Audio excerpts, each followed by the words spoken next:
Hey guys, tonight we are diving into something that might just make you drool and yawn at the same time. The very first breath of pho broth. You know, that quiet moment when someone somewhere decided to throw beef bones into a pot, not for survival, but for taste. You probably wouldn't survive back then, honestly. No delivery apps, no instant noodles, just you, some bones, and way too much patience. So before you get comfortable, take a moment to like the video and subscribe, but only if you genuinely enjoy what I do here. Tell me where you're listening from and what time it is right now. I love knowing how far this soft little voice travels. Now dim the lights, maybe turn on a fan for that soft background hum, and let's ease into tonight's journey together. You drag your feet through a misty alley, the kind where the stones are still damp from last night's drizzle. There's a pot somewhere. No, you can smell it before you even hear the faint bubbles. The broth is thin, not quite the rich liquid you know today, but it has that first curious shimmer of fat floating on the surface, almost shy, like it doesn't know it's about to become famous. You crouch closer, feeling the heat kiss your face. The cook doesn't even notice you.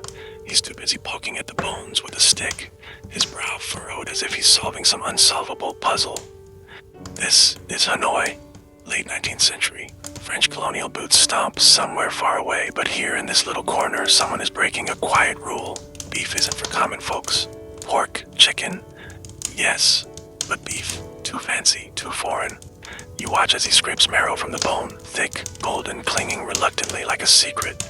The smell is almost sweet, mingling with smoke and wet earth. A whisper reaches you. People used to call this sao trao, a rustic soup of buffalo meat. But beef is different. That's the French influence creeping in, uninvited but irresistible. Someone once joked that the French brought baguettes, but they also accidentally brought obsession. The cook drops a small cloth bag into the pot. You lean in. The faint scent of star anise teases your nose. That's new. That's dangerous. The neighbors would probably call it weird. Why ruin good meat with foreign spices? But his eyes glint like a gambler who just placed his final bet. You feel the warmth rise as steam fogs your vision. Imagine it, a firewood-fed pot, bubbles lazily rolling like someone breathing in their sleep. The cook's wife fans the flames, her hands red from the heat. She mutters something about wasting time. Rice porridge would have been easier. But he ignores her, scooping fat off the top with a wooden ladle, as if each drop is too precious to waste. A dog slinks past her legs, nose twitching. You almost laugh. It smells like the first chapter of a love story, not a meal. There's no noodle yet, no garnish, just that stubborn broth taking its time. The cook dips a spoon in, blows gently and tastes it. His face tightens, too bland. He grabs a pinch of salt, hesitates, and then adds just a little. You know he's making a mental map of flavors, one mistake away from ruining everything. Some historians still argue whether this was even pho yet. Was it just a beef soup wearing a borrowed name? Or was this exact moment the true birth of pho, the moment the broth became something more than food? You'll never get an answer. Even he doesn't know. He just stirs, staring into the swirling bones like they might whisper the secret back to him. You sit there for what feels like hours, hypnotized by the rhythm of the bubbles. It's not glamorous. It's not even delicious yet. But you can feel it. This is the first breath. The fragile beginning of a dish that will one day travel the world. The cook yawns, stretches, and pokes the fire again. You can almost hear his thoughts. Will anyone even like this? Your eyelids grow heavy with the soft crackle of the wood. The slow rolling boil, and the quiet hope rising with the steam. If you stay any longer, you might just fall asleep right there, chin resting on your knees, while the broth keeps breathing its first quiet breath into history. You shuffle through the fog like a half-awake ghost, following that thin ribbon of sound curling through the night. It's not the broth this time, it's the voice. Long, drawn out, and almost lazy, like someone calling a cat that doesn't care. Ha. It stretches into the mist, soft enough to feel like a lullaby, yet sharp enough to hook into your ears. You smile a little. This is the sound that will haunt streets for decades. You're standing at the edge of a cobbled lane, watching him come closer. The man is thin, face hollowed by early mornings and late nights, shoulders bending under the weight of his gain. One side a simmering pot, the other a basket of noodles and herbs. The bamboo pole creaks with each step, squeaking in protest like an old chair. You wonder if he's more bone than muscle, but there's a rhythm in his movements, a strange pride in how carefully he balances every ounce. The air smells of damp stone, wood smoke, and the faint whisper of beef fat melting in hot water. A couple of children peek from behind a doorway, giggling at the call. You watch as he stops under a flickering oil lamp. The glow paints his face in amber, highlighting the sweat glistening on his neck. Without looking up, he raps his knuckles twice on the pot lid, clink, clink, as if to say, "Wake up, Hanoi, breakfast is here." You edge closer, feeling the warmth of the pot against your shins. The lid lifts, steam billows out, and there it is again, that shy broth, still not perfect. Still learning to sing, but stronger than the first time you saw it. The noodles, soft and almost translucent, wait patiently in their basket. The man's hands move quickly. He's done this hundreds of times. A dip of the ladle, a swirl of liquid gold, a careful layering of thin beef slices so pink, they seem almost embarrassed to be cooked. He hands the first bowl to a hunched rickshaw puller sitting cross-legged on the curb. The man bows his head before eating, not out of politeness, but because he can't waste time talking when warmth is seeping into his chilled bones. You hear the soft slurp, and for a moment, everything goes quiet, even the night itself as if listening too. Not everyone is convinced though. Across the lane, two old women whisper, their voices sharp. Beef is for the rich. This is nonsense. Soup should be clean and simple. The vendor doesn't answer. His call drifts again into the fog. Pho. A little softer this time, almost teasing as if saying, "You'll change your mind." There's a secret here, one not written anywhere. Early vendors added a pinch of charred shallot to their broth at dawn, believing it woke up the flavor faster. No one admits it now, some even deny it ever happened. But you see him do it, dropping a piece so quickly you almost miss it. The night stretches on. The call moves further down the street, fading until you can't tell if it's real or just echoing in your head. You stay still, watching the mist swirl around the empty space he left behind. That sound will linger long after he's gone, humming in the stones, in the morning air, in the memory of every bowl served. Your fingers twitch like you're holding that bamboo pole yourself. You can almost feel the ache in his shoulders, the quiet pride in each step. And as the last whisper of "pho" dissolves into the pre-dawn light, your eyelids grow heavy, pulled by the same slow rhythm of footsteps disappearing into history. You wake to the hiss of boiling water and the faint perfume of something new, something daring. The morning is brighter now, though the sun hides shyly behind thin clouds, spilling only a pale, lazy light on the street. You lean closer to the pot, curious. The broth smells different today, not just beef and bone. There's a sweetness, a sharpness, like a secret trying to whisper itself to you. The cook you've been following is at it again. His sleeves are rolled high, arms shiny with sweat despite the cool air.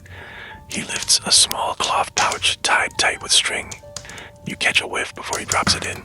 Quick cinnamon bark, rough and dark, and hoi, star anise, shaped like tiny brown stars that look almost too pretty to cook. The spices hit the hot broth, and for a second you hear it tss, as if the broth sighs in relief. You watch as the steam thickens, fragrant and warm, curling around you like a lazy cat.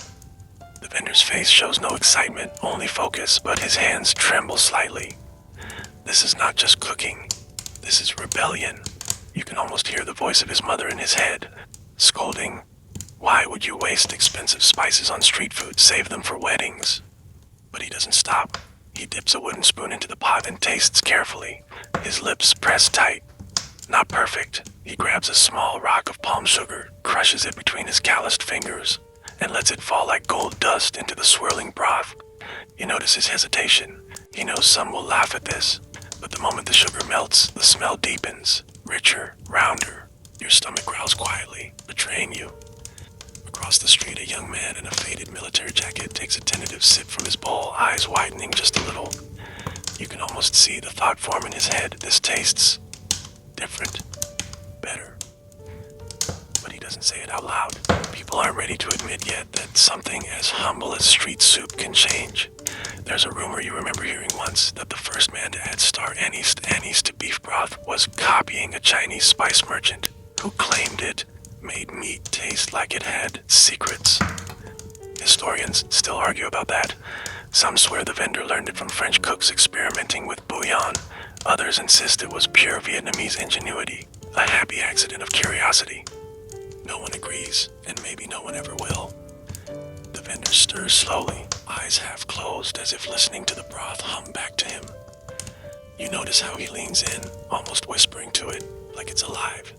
He takes out the spice pouch after a while, squeezes it, and you swear he sighs in disappointment when only pale brown liquid drips out. He tosses it aside reluctantly, like parting with a friend. The smell grows heavier, almost intoxicating. It's no longer just soup, it's a promise. The thin slices of beef are dipped in for only a second, just enough for their pink edges to curl shyly. He arranges them in a bowl, careful as if setting a jewel. A little chopped green onion, a dash of pepper, and the broth floods in, carrying whispers of cinnamon and star anise. A woman in a simple cottonau dye sits quietly on a wooden stool, cradling her bowl. She blows gently, takes a sip, and pauses, staring into the steam. Her face softens. She doesn't speak, but her eyes do. They say she'll be back tomorrow. The vendor catches that look just for a heartbeat, and you see it. The smallest smile tugging at his lips. He doesn't celebrate, doesn't brag. He just stirs the pot again, letting the bubbles speak for him. You feel yourself sway with the rhythm of his movements, slow and steady, as if your breathing syncs with the rising steam. The scent wraps around you, warm and soft, and your mind drifts lazily. The broth keeps whispering secrets you'll never fully understand, and your eyelids grow heavier, lulled by the gentle hum of history simmering quietly in the pot. The morning crowd thickens, but it's not noisy. Just the soft shuffle of sandals, the clink of chopsticks against bowls, and hushed conversations carried by the breeze. You stand close to the vendor, watching as a small group of men gathers near his pot. Their clothes are simple, sleeves rolled high, their eyes sharp. There's a tension in the air, like the broth itself can feel it. One of them, broad-shouldered and with a scar running down his cheek that points at the thin slices of beef on the cutting board.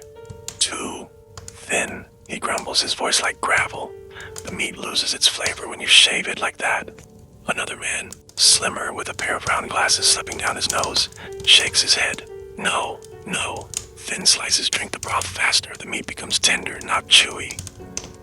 He punctuates his point with a long slurp, raising his bowl as if it's evidence. The vendor doesn't say a word. His hands keep moving, dipping noodles into boiling water, swirling them quickly, then draining them with a practiced flick. His knife flashes, slicing beef with almost musical precision. Thin, consistent, like paper. He acts as though he doesn't hear them, but you notice his ears tilt slightly in their direction. You crouch lower, almost grinning at the absurdity of it.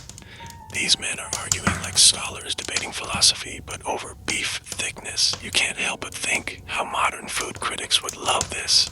People fighting over millimeters of meat. The scarred man grabs a slice from the cutting board, chews slowly, then scowls. See, too soft. A man needs to bite into beef, feel it fight back a little. His voice is low but sharp enough to cut through the steam. The man with glasses counters. This isn't grilled meat, it's soup. The beef should melt, not wrestle your jaw. His tone drips with quiet superiority, and you catch the faintest smirk. Somewhere behind you, a woman laughs under her breath, trying to hide it behind her palm. The vendor keeps his poker face, but you notice his mouth twitch just slightly, betraying a hidden amusement. A little-known fact slides into your mind. Some early vendors intentionally cut the beef thicker in the mornings for laborers, then switched to delicate thin slices by midday for the wealthier, refined customers. It was part economics, part survival. Some historians still argue if that practice shaped regional preferences for beef texture later. No one agrees, of course. The scarred man slurps his broth, muttering under his breath, "Soup should be honest, not fancy." The man with glasses ignores him, savoring every bite with his eyes closed, as if the world doesn't exist. The vendor finally speaks, his voice soft, almost lazy, but with a weight that ends the argument. The broth decides, not the beef. He ladles another bowl, letting the clear, shimmering liquid pour over the slices, and hands it to a waiting child who beams at him like he's handing over treasure. You watch the scarred man grunt and mutter, but he eats quietly after that. The man with glasses hides a smug smile behind his chopsticks. The vendor, meanwhile, is already lost again in his rhythm, slicing, stirring, ladling, as if the world beyond his pot doesn't matter. The steam curls around you, carrying with it the faint, sweet smell of bone marrow and spices. The argument fades into the background, replaced by the slow, soothing sound of bubbling broth. You feel your shoulders relax, your eyelids droop as the world narrows to the soft clinks, the drifting voices, and the steady, patient breath of the simmering pot. The sun is higher now, spilling a warm, hazy gold onto the narrow streets. You follow the vendor as he adjusts the gun on his shoulders, the bamboo pole creaking with each careful step. Today you trail him farther, weaving through winding alleys of the old quarter, where walls are stained with history, and morning smoke clings to the air like a second skin. The pot sways gently, steam curling out of the lid with every step he takes. You notice how he moves, slow, deliberate, but with the balance of someone who's done this for years. Every tilt of his body is a conversation between weight and gravity. The noodles, wrapped neatly in banana leaves on the other side of the gun, rustle quietly as if whispering secrets with each sway. You pass doorways where shopkeepers sweep their steps. Children crouch with marbles, and an old man hums an unrecognizable tune. Their eyes flick briefly toward the vendor. Some nod politely, others just inhale deeply, pretending they aren't tempted. The aroma is impossible to ignore, a ribbon of beef and spice threading through the morning air. He stops at a corner where cracked walls meet, their faded French yellow peeling like old parchment. A low wooden stool waits there as if it belongs to him. Without a word, he sets the gun down, the pole groaning with relief, and in one smooth motion, he lifts the pot lid. Steam erupts in a slow, rolling wave, carrying warmth straight to your face. A young boy, barefoot and grinning, is the first to arrive. He hands over 2 copper coins and receives a bowl so big it nearly swallows his hands. The vendor crouches low, ladling the broth, arranging beef slices like he's placing tiles on a temple roof. You notice how he pauses, just for half a heartbeat, before sprinkling scallions, a small ritual of respect for the bowl. A woman in a conical hat sits nearby, fanning herself lazily. She takes her first sip and lets out a soft sigh, eyes fluttering closed. That sound, it's the kind of sound you can't fake, the sound of comfort. There's something else though, something quieter. You spot a man leaning against a wall across the street, arms folded pretending not to watch. His clothes are too fine for this alley. His nose wrinkles slightly at the thought of sitting on a low stool of eating soup with laborers. But his gaze keeps drifting to the pot. You almost laugh. Pride and hunger are fighting a silent war on his face. You hear a rumor floating in your memory. Early vendors in Hanoi used to move from corner to corner like this, picking lucky spots where morning breezes carried the smell farther. Some even claimed that certain street corners made broth taste better, as if the air itself added flavor. Historians dismiss it as superstition, but standing here, you're not so sure. The vendor hums quietly as he works, his tune lost under the clinking of chopsticks. People come and go, leaving coins on the edge of the basket, never questioning the price. No shouting, no haggling, just a quiet exchange of trust. You crouch beside him, close enough to feel the warmth radiating from the pot. The steam fogs your vision, softening everything. The crumbling walls, the bent shoulders of the vendor, the slow dance of sunlight on the cobblestones. It all blurs into a quiet hum, as if the entire street is breathing in sync with the broth. Your head tilts against the wall, heavy with the rhythm of ladle against bowl. The vendor keeps moving, unhurried, like he has all the time in the world. And you, lulled by the steady clatter and the soft scent of spices, feel yourself drifting, eyes half closed, caught between the world of boiling broth and the slow, golden silence of the old quarter morning. The sun has climbed higher, but in the narrow lane where you sit, the shadows still cling to the walls, like reluctant guests. The air feels heavier now, thicker with the smell of beef bones surrendering themselves to heat. You watch as the vendor crouches low beside his pot, one hand steadying the lid while the other dips a ladle, slow and careful, as if he's pulling secrets from the bottom. The broth is darker today, deeper. You can see the oil shimmering in tiny circles on the surface, golden halos trembling with every bubble that breaks free.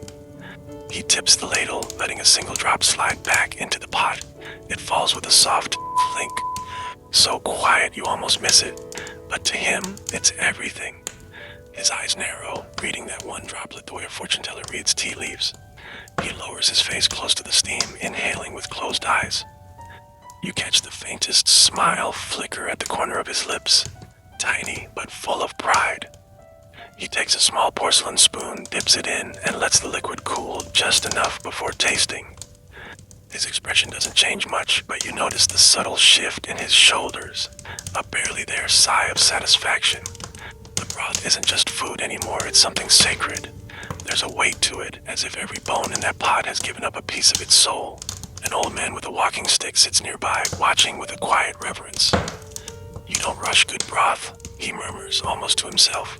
You wonder if he's talking to you, or maybe to the vendor, or maybe just reminding the air of a truth everyone should know. A young woman approaches, her conical hat tilted low.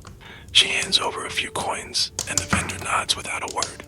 Her bowl arrives moments later, steam curling like soft ribbons.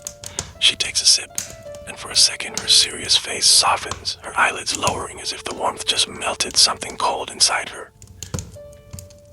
There's a little known trick you notice now. When the vendor skims the surface, he doesn't remove all the fat, just enough to keep it from feeling heavy, leaving thin golden lines swirling like delicate lace.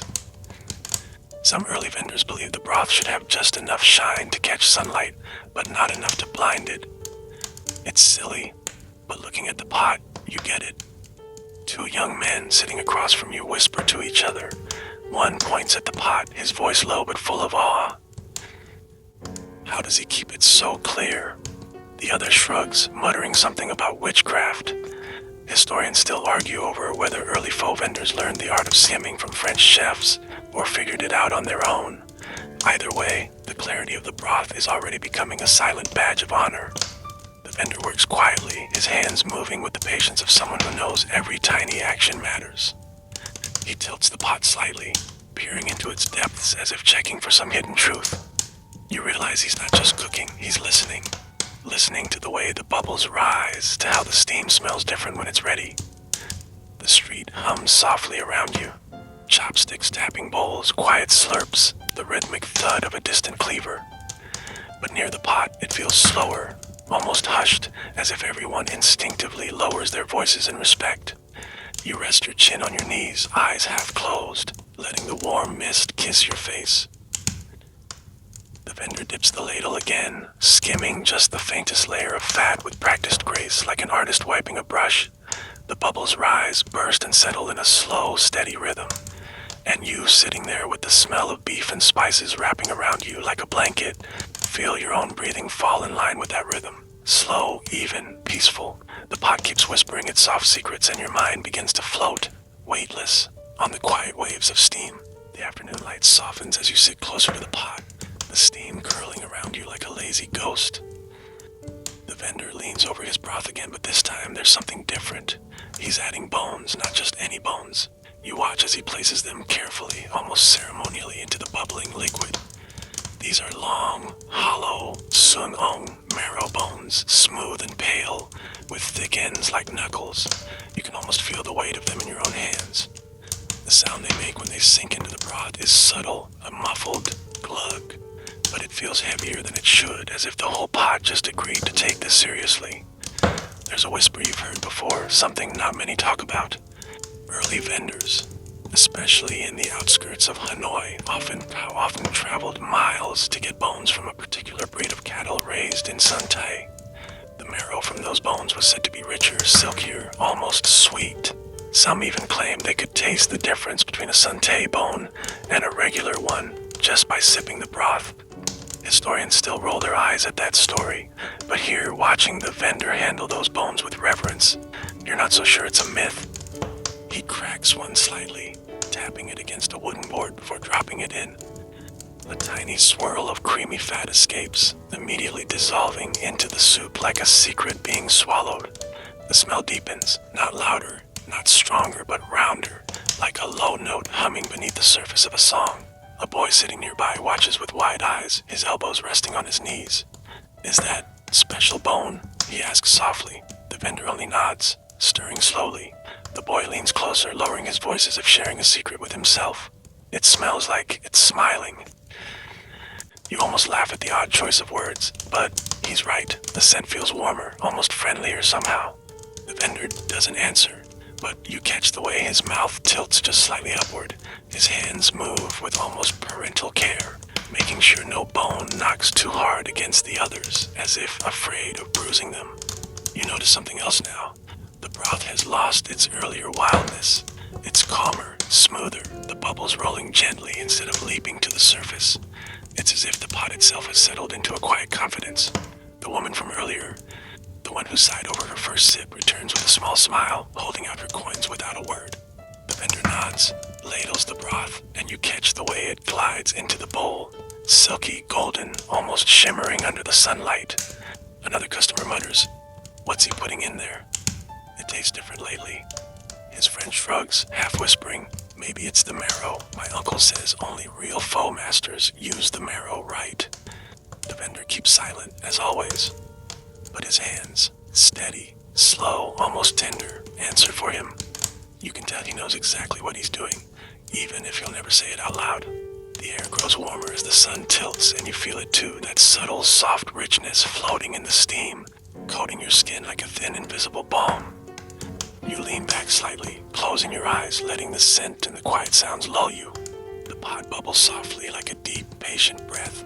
The marrow slowly melts away, unseen but felt in every lazy ripple.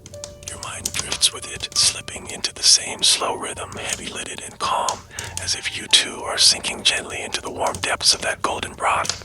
The sun begins its slow descent, painting the edges of the narrow street in honey-colored light.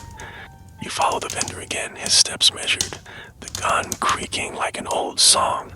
But this time he's not stopping at a dusty street corner. No, today he's moving with purpose, heading toward a building with tall wooden shutters and peeling French blue paint. You pause at the doorway, half hidden, watching. Inside, the air smells different, less of smoke and dust, more of polished wood and faint perfume. This isn't a street corner for workers. This is a place where men in tailored jackets and women in silk sit on chairs that don't wobble. A ceiling fan spins lazily overhead, clicking with each turn like it resents having to work. The vendor sets down his gong with a soft thud, adjusting his bamboo pole as if trying to look smaller. A man in a stiff white shirt, probably the owner, greets him with a nod that's polite but distant. You catch snippets of French being spoken nearby, words you can't fully understand, only their rhythm, smooth, clipped, and full of curiosity. And there, on a polished wooden table, a porcelain bowl waits, not a clay or sang bowl, but something glossy and expensive. The vendor ladles broth carefully, slower than usual, as if afraid the liquid might feel out of place here. The steam rises, fragrant and inviting, weaving into the polished air like it doesn't care it's a stranger. A man in a crisp colonial suit sits forward, adjusting his monocle. He lifts his spoon, swirling the golden broth with a delicate air like someone examining wine. The first sip passes his lips, and you catch it, a small, almost imperceptible lift of his eyebrows. Approval, maybe even surprise, but his face quickly smooths back into polite neutrality. He murmurs something in French to the woman beside him, who takes her own sip and lets out the faintest hum of appreciation. The vendor doesn't smile, doesn't gloat. He just waits quietly, hands resting on his knees, eyes lowered. But you notice how his breathing slows, his shoulders easing the tiniest bit. There's a rumor, one you've only heard whispered, that in the early 1900s, certain French families secretly ordered pho from street vendors, having it delivered in porcelain bowls instead of clay ones, to make it acceptable at their tables. Historians debate if that truly influenced pho's eventual refinement, but watching this moment, you think maybe it did. The man in the suit dips his spoon again, this time fishing out a slice of beef. He studies its delicate pink edges before tasting, then says something that makes the owner chuckle softly. You can't understand the words, but you know the tone. It's the kind of laugh people make when they've been pleasantly proven wrong. Meanwhile, a young Vietnamese waiter sneaks a glance at the bowl, his eyes wide, as if he's never imagined pho sitting so comfortably among polished tables and clinking glassware. The vendor, still crouched near his gun, finally glances up. For just a heartbeat, his eyes meet yours. There's no pride in them, no arrogance. Just a quiet, almost shy satisfaction, like someone who knows he's doing something new, something important, but won't say it aloud. The sun leans lower, stretching long shadows through the wooden shutters. You sit back against the wall, the soft hum of distant French chatter blending with the slow bubbling from the vendor's pot. The air feels different here, richer, almost indulgent. And you, lulled by the warmth of the broth's aroma mingling with the faint scent of polished wood and perfume, feel your body relax, your eyes fluttering half-closed, as if even the air in this fancy room has decided to move slower, softer, in respect for the broth that dares to sit at these tables. The street outside is cooling now, the light shifting into that soft gray-blue that blurs edges and makes everything feel quieter. You're back in the open air sitting near the vendor's gang as he stirs his pot, but today the mood around him feels sharper. Not everyone is pleased with what's happening to his broth. Across from you, two men sit on low stools, their postures stiff, their voices just loud enough to cut through the hum of evening chatter. One of them, his hair streaked with gray, frowns deeply as he speaks. This is not real soup anymore. Too complicated, too foreign. The other nods, slamming his chopsticks onto the table as if to punctuate the thought. Exactly. Pho should be simple. Rice noodles, a clean broth, nothing fancy. Now people are throwing spices in like they're magicians. His tone drips with disdain, his words sharp enough to make a couple of younger customers glance away awkwardly. The vendor doesn't respond. He keeps stirring, calms upon, though you notice his jaw tighten slightly. A woman sitting nearby leans toward her friend, whispering just loud enough for you to hear. They come every day, but still complain. If they hate it, why eat? Her friend hides a small laugh behind her hand. The two men continue, their voices rising just enough to draw attention. This French influence will ruin everything. Next thing you know, they'll be serving this broth with bread instead of noodles. The other man snorts loudly, as if the very idea is offensive enough to make the soup curdle. You almost smile because you know something they don't. Historians later recorded how early pho vendors did sometimes serve leftover broth with bread to curious French customers. That tiny detail would one day become part of pho's strange evolution, but these men would probably faint if they knew. The vendor finally speaks, his voice soft but carrying easily through the steam. The broth decides, he says, repeating the same words you heard him use before. Not you, not me. If it tastes right, people will come. He doesn't look up, doesn't raise his voice, just lets the sentence hang there like mist in the cooling air. For a moment, no one speaks. Then one of the grumbling men snorts, takes a long sip of his bowl and mutters, "Oomph, still too sweet." But he doesn't stop eating. The young boy sitting at the far end of the stall watches all of this with wide, fascinated eyes. He sips his broth, pauses, then says softly, almost to himself, "I like it better now." His mother hushes him, but you catch the way she hides a small smile. The steam rises, wrapping the little crowd in its soft haze, dulling the edges of their voices. Even the grumblers grow quieter as the pot bubbles on, slow and patient, as if it doesn't care what anyone thinks. You rest your head against the wooden post beside you, feeling the warmth radiate from the pot, the rhythm of slow boiling syncing with your own breathing. The voices fade into the background, becoming part of the soft hum of evening life. The broth gurgles gently, ignoring opinions, ignoring complaints, just being what it is, golden, fragrant, and certain of itself.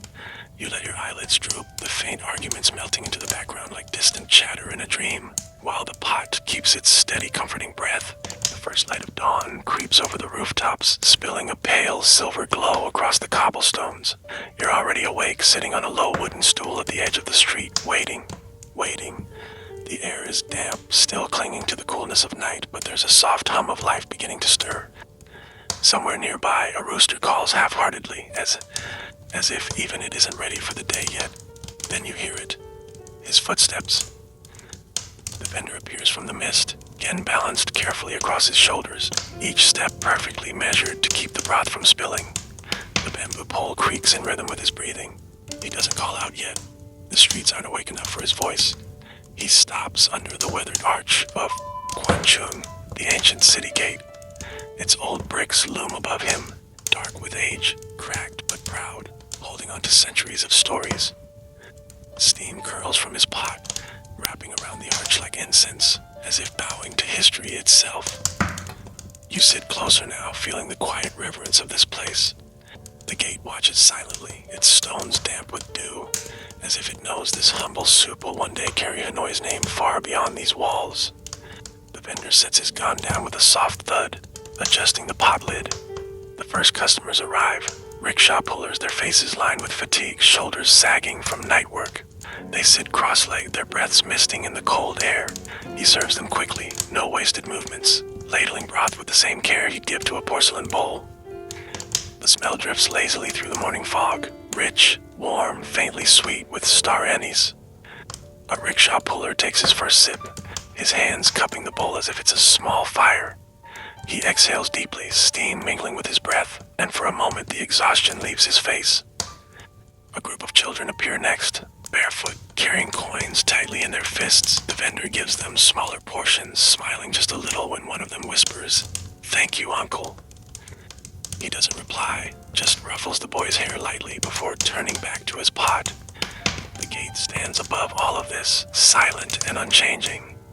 You can't help but wonder how many mornings like this it has seen. How many vendors have stood in its shadow? How many bowls have been eaten by tired workers who never thought of history while slurping their breakfast? There's a quiet fact you remember now. Wan Chung was once the gate where travelers entered Hanoi, and some believe Pho's early popularity grew because vendors set up stalls here feeding those coming and going. Historians argue whether this specific spot was one of the first famous Pho corners, but sitting here watching the steady line of customers, it feels right. A soft breeze pushes the steam sideways, making the golden morning light glint off the broth's surface. You notice how the vendor moves slower here, almost respectfully, as if cooking under this ancient arch demands a little more patience. The rickshaw pullers finish their bowls, setting them down with quiet satisfaction before rising, shoulders straighter now. A woman in a faded ao-tu-thun arrives, buying 2 bowls to take home, carefully balancing them in her hands as she hurries away. The vendor glances up at the old gate just once, his eyes unreadable, before lowering them back to his broth. He doesn't need to say anything. The steam speaks for him, curling upward to meet the arch as if greeting an old friend. You lean back against the cool brick, watching the mist drift lazily through the cracks of morning light. The sounds around you blur, the soft clink of chopsticks, the murmur of early customers, the rhythmic bubbling of the pot. Your breathing slows, syncing with the gentle pulse of the broth, and the ancient stones seem to hum with it, cradling you in the quiet history of a Hanoi morning. The morning stretches into a golden haze, sunlight spilling softly over tiled rooftops, turning the steam from the pot into ribbons of glowing mist. You sit cross-legged now, closer than ever to the vendor, the warmth of the fire licking gently at your knees. But something is different today. The air carries a sharper scent, more layered, almost daring. The vendor crouches low, his movements slower than usual, almost ceremonial. Beside him lies a small wooden box, its lid pushed aside to reveal a few precious treasures. Thao qua, black cardamom pods with wrinkled skin like tiny dried plums. Ding hung, cloves, sharp and almost medicinal in their aroma, and a single stick of quet, cinnamon darker than yesterday's, rough and old. You watch as he picks each one with deliberate care, as though choosing pieces for a game of chess he refuses to lose. He holds the cardamom to his nose first, eyes closing for a second before tossing it into the pan. The cloves follow, their scent bursting into the air as they hit the hot metal with a faint hiss. He toasts them lightly, swirling them until the smell deepens richer, smokier, before tipping them into a small cloth pouch. A man sitting nearby wrinkles his nose, muttering, "Too many spices. It's supposed to taste like beef, not a medicine shop." His friend shrugs, but you can tell he's curious. His eyes keep drifting to the pot. The vendor doesn't reply. His hands move steadily, dropping the pouch into the broth with a soft. The steam thickens instantly, the smell expanding outward, wrapping the street in something warmer, rounder. You remember a story. Some say this moment, this quiet decision to add more spices, was the true turning point in Pho's history. Before this, Pho was a simple beef soup. But when spices entered, it became something else entirely. Historians argue endlessly about whether this happened by accident or through deliberate experimentation. Some even claim rival vendors mocked the first cook who tried it, calling it cow soup, pretending to be Chinese. But when you inhale the new aroma swirling around you, you know it's no accident. The vendor lifts his ladle, stirs once, and watches how the broth swirls. You notice the way the fat glistens differently now, breaking into tiny circles that dance across the surface like little suns. He tastes it, and for the first time today, you catch a real smile, a small, almost private grin, like he's just heard the broth whisper, "Thank you." A young woman in a plain brown owl dye takes her first sip, pausing mid-breath. Her eyes widen, then soften, and she murmurs, "It tastes deeper, like it's been cooking for years." She doesn't mean to say it aloud, but the words slip out anyway. The grumbling man across from her slurps his bowl, pretending to be unimpressed. But his chopsticks move faster now, pulling noodles greedily from the broth. You almost laugh at the way he avoids meeting anyone's eyes. The street feels quieter than usual, as if the spices have hushed everything. Even the breeze slows, carrying the scent farther down the lane. A stray dog wanders closer, nose twitching, tail wagging lazily as it lies down near the fire, sighing like it's decided to stay forever. You sit still, letting the smell fill you, the layers of spice warming you from the inside out, even without tasting it. The bubbling of the pot grows softer, slower, as if the broth itself is settling into its new identity, no longer shy about what it's becoming. Your head tilts slightly, heavy with warmth and the soft rhythm of boiling water. The air around you hums quietly, carrying with it the promise of something greater. A dish that's no longer just food, but a story slowly writing itself in steam. And you, drowsy and calm, breathe it in like a lullaby written in cinnamon and cloves. The sun has tilted westward now, the light turning soft and honeyed, slipping between the wooden shutters of the old houses. You sit closer to the vendor's gun, almost leaning against it, as if the heat from the pot is the only thing keeping you awake. But today, your attention drifts not to the broth itself, but to the bowl waiting beside it. A sop, heavy and solid, its greenish glaze cracked in fine spiderweb lines that catch the fading light. The vendor lifts one of these bowls with both hands, fingers splayed wide to balance its weight. He doesn't rush. He turns it slightly, almost as though he's admiring it before filling it. You feel the weight in your own imagination. The cool ceramic against your palms, heavier than the delicate porcelain some richer houses use now. There's a reason for that, though people rarely talk about it. Early pho vendors chose these thick sand bowls because they kept the broth hot longer, letting workers eat slowly without losing the steam. Some vendors even swore the clay itself held the warmth of the fire, making the broth taste richer. Historians debate whether that's true or just poetic nonsense. But looking at the way the vendor cradles the bowl, you believe it. He ladles the broth carefully, letting it pool slowly, its surface trembling under the weight. The hot liquid clings to the sides of the bowl, leaving faint trails of oil that shine in the soft light.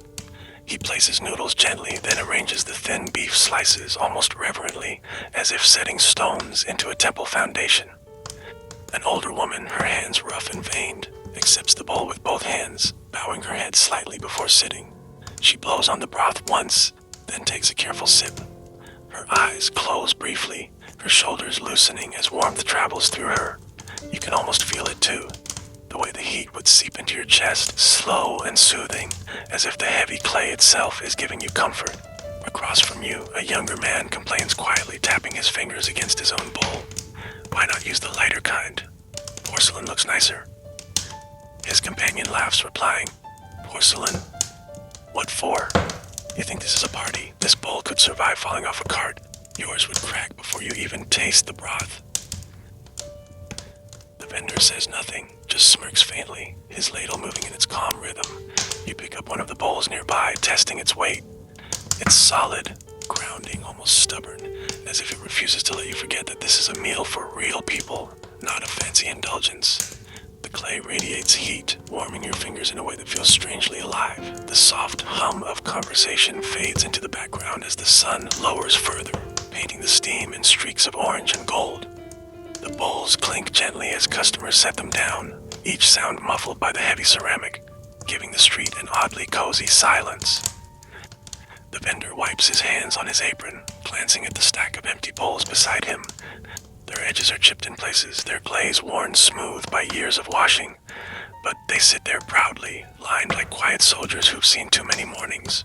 You rest your chin on your hand, eyelids heavy, letting the weight of the warm air pull at you.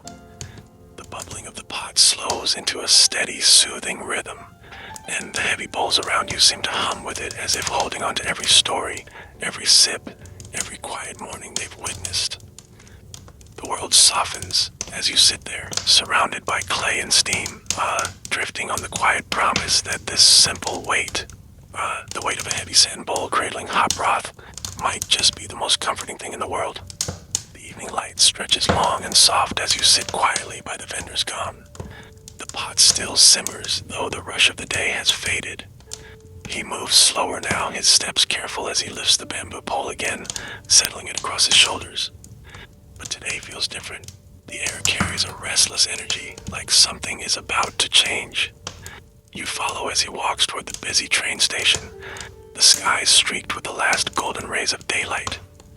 The creaking of the bamboo pole echoes faintly in the stone corridor, mixing with the distant hiss of a locomotive warming up. You catch the faint smell of iron, coal, and steam mingling strangely with the scent of beef and star anise. The vendor doesn't speak, but you can feel the tension in his steps. This isn't just a normal evening. He's here to deliver something unusual, not just to a new customer, but to a new place entirely. A small group waits near the station's edge, porters hauling crates, families clutching tickets, and a man in a worn military cap smoking quietly. But near the front, a younger man in a crisp, freshly pressed shirt paces nervously. He approaches the vendor, murmuring something you can't fully hear, though you catch the words "take it south" whispered urgently. The vendor sets down the gain, carefully lowering the pot. You notice he has packed extra noodles today, his hat wrapped tightly in banana leaves, and a smaller pot tied at the side, lighter, more portable, as if ready for travel. A young woman in a pale blue ao dai stands nearby, holding a handkerchief to her lips as she watches. You can see her curiosity in the way her eyes follow the steam rising from the pot. "You're really bringing this down to Saigon?" she asks softly. The young man nods, a faint smile tugging at his lips. "Why not? People there should taste what they've been missing." The vendor doesn't reply, but you notice the way his hands move slower, more careful, as if he understands the weight of this moment. There's a quiet fact, almost forgotten now. Some of the first bowls of pho ever served in the South were carried on trains, brought by northern vendors who refused to abandon their craft even when moving for work or family. Historians still argue which trip marked the official introduction of pho to Saigon, but scenes like this one likely planted the first seeds. The vendor ladles broth into a smaller pot, sealing it tightly with cloth. The rich scent clings to the air, turning the train platform into something warmer, homier.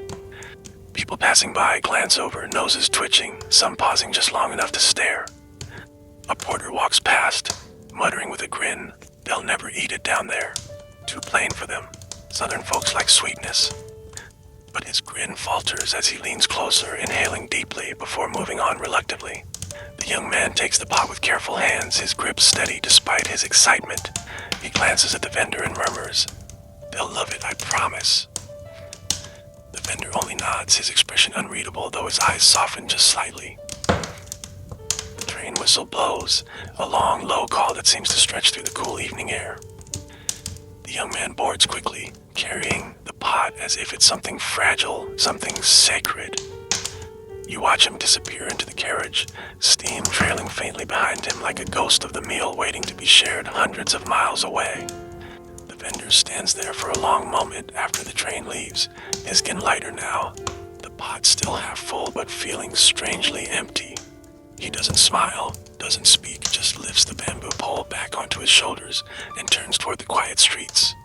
You sit there, the scent of broth mingling with the lingering smell of coal smoke, the soft hiss of the departing train fading into the distance. The air feels heavy, like you've just witnessed something important, something that will ripple far beyond this station. As the vendor walks away, his steps slow but steady, You feel your breathing match his rhythm again. Slow, patient, like the rolling of wheels on distant tracks. The steam from the pot swirls lazily upward, carrying with it the quiet promise of a new chapter waiting far to the south. The sun has slipped completely behind the rooftops, leaving the world bathed in the soft blue-gray of early evening. Lanterns flicker to life along the narrows, their light trembling in the warm breeze. But tonight, you are no longer in the old quarter. The air feels different here, heavier with humidity, tinged with the faint sweetness of tropical fruit and river water. You're in Saigon now, following a different set of footsteps. The young man from the train, still in his crisp shirt but with sleeves rolled to the elbows, balances the pot carefully as he weaves through the bustling evening crowd.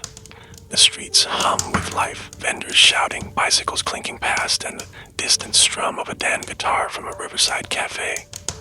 He stops at a small wooden stall, newly set up at the corner of a busy street.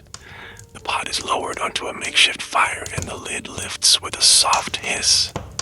Steam bursts into the air, carrying the familiar smell of beef and star anise, but here, in the sticky southern heat, it feels almost strange, almost out of place. People gather quickly, curious, drawn by the scent. A woman in a bright floral albaba tilts her head, sniffing. "This is northern food?" she asks, her tone cautious but intrigued. The young man nods, ladling the broth carefully. "Pho," he says simply, letting the word hang in the air. The first bowls go to a pair of dock workers, sweat glistening on their foreheads. They hunch over the hot broth, slurping quickly despite the heat.